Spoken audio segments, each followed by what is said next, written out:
গত 2-3 বছর ধরেই কলকাতার সুপারস্টার নায়ক দেব ছবি করা কমিয়ে দিয়েছেন, তবে যে ছবি করছেন না কেন তা দিয়েই দখল করছেন দর্শকদের হৃদয়। এই যেমন এই ঈদে মুক্তিপ্রাপ্ত চ্যাম্প ছবি দিয়ে দর্শকদের সামনে আবার নতুন রূপে এসেছেন সুপারস্টার দেব। তবে কেমন ছিল দেবের ঈদের ছবি চ্যাম্প, চলুন জেনে নেই। চ্যাম্প ছবির ট্রেলার যারা দেখেছেন তারা বুঝতেই পেরেছেন ছবিটি বক্সিং কেন্দ্রিক ছবি। তবে পারিবারিক প্রেক্ষাপটে পরিচালক রাজ চক্রবর্তী আবেগ ও হার্ডকোর বক্সিং এর মিশ্রণটা দারুণভাবে করেছেন। এই গল্পে দেখানো হয়েছে গ্রামের ছেলে শিবাজির পুরো জীবন কাহিনী। গ্রাম থেকে তাকে খুঁজে আনে কোচ চিরঞ্জিত তথা বুড়োদা, আর তার আন্ডারে চলতে থাকে দেবের কঠিন ট্রেনিং। কলকাতায় বুড়োদার বাড়িতে আছে তার বোন প্রিয়াঙ্কা সরকার। সে নীরবে পাশ থেকে দেখে শিবাজির বড় হওয়ার সাধনা, তাই না চাইলেও ভালোবেসেই ফেলে। কিন্তু শিবাজির ওসব দেখার সময় নেই। সে নিজের স্বপ্ন পূরণে ছুটে চলেছে। তার একমাত্র পিছনে আন তার মা লাবণী সরকার। এরপর শিবাজি অনেক দূর এগিয়ে যায়, তার অনেক বড় ফ্যান ফলোইং তৈরি হয় এবং জীবন আসে প্রেম। জয়া চরিত্রে অভিনয় করেছেন রুক্মিণী। ছবি আগানোর সাথে সাথে শিবাজি আর জয়ার প্রেম ঘর বাঁধতে শুরু করে, এমনকি তারা বিয়েও করেন। কিন্তু ভাগ্যের নির্মম পরিহাস,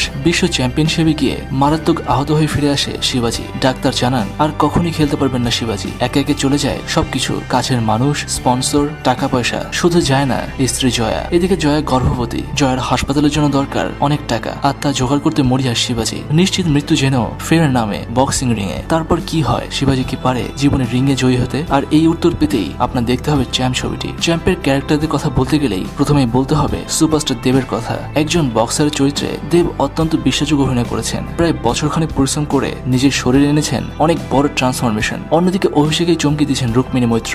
ছোট্ট চরিত্রে প্রিয়াঙ্কা সরকারও সবার হৃদয় ছুঁয়ে গেছে। অন্যদিকে কোচের চরিত্রে চিরঞ্জিত বরাবরের মতনই সুপারহিট। তবে এর সাথে প্রশংসার দাবিদার ছবির পরিচালক রাজ চক্রবর্তী ও সঙ্গীত পরিচালক জিৎ গাঙ্গুলি এবং রাফতার। যারা সালমান খান, আমির খানের রেসলিং মুভি দেখে মুগ্ধ হয়েছেন তাদের জন্য চ্যাম্প একটা মাস্ট ওয়াচ মুভি। তাই আর দেরি না করে এখনই দেখে আসুন আপনার পাশের থিয়েটারে দেবের নতুন ছবি চ্যাম্প। সবকিছু বিবেচনা করে চ্যাম্প 5-এ 4 স্টার পাওয়ার যোগ্য। দর্শক, আপনি কি চ্যাম্প ছবিটি দেখেছেন? আপনার কাছে কেমন লেগেছে জানান নিচে কমেন্ট সেকশনে। আর দেবের চ্যাম্পের পুরো বক্স অফিস রিপোর্ট জানতে সাবস্ক্রাইব করুন খবর টিভিকে।